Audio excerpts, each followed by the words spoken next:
Assalamualaikum warahmatullahi wabarakatuh. Dumadine Kutha Semarang.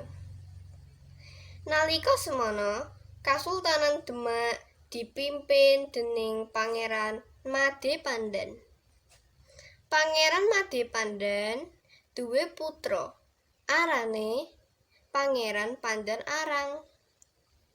Sawijining dina Pangeran Madepandan lan Pandan Arang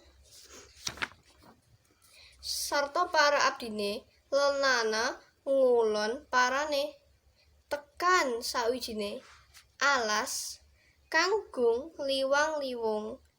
Pangeran Madepandan leren banjur mbuka alas mau dienggo nenandur lan gawe pomahan.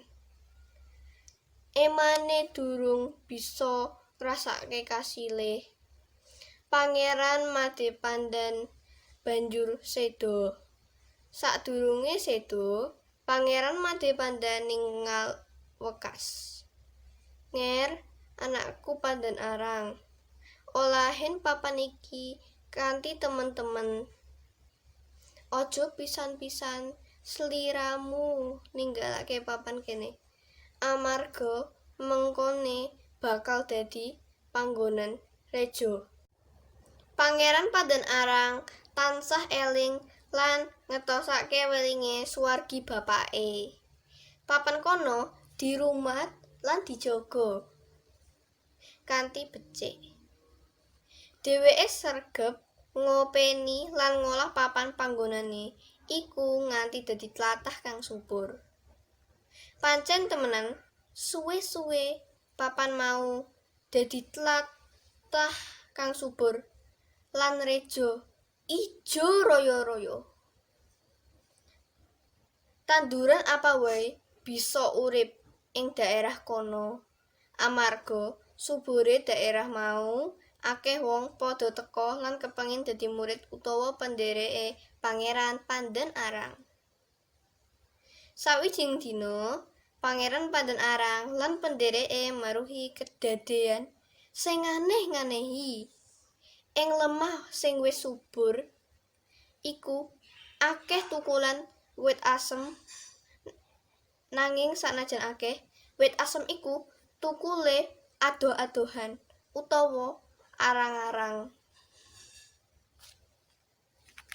Mirsani kahanan kang kaya mangkono, Pangeran Pandan Arang banjur ngendika marang pendhereke, "Sedulurku, coba sawangen kedadean sing aneh iki.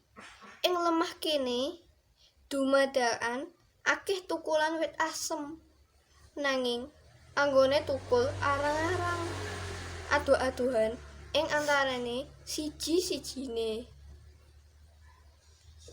"Inggih Raden, panci menika mujudaken kadadosan ingkang aneh-anehi. Lajeng kados pundi, Raden?" "Ngene, lemah kene mestine lemah subur. Kudune wit asem iki tukule ora arang-arang, ning cedhak-cedhakan. Nanging nyatane pancen anggone tukul arang-arang. Mula kabeh bae padha saksana.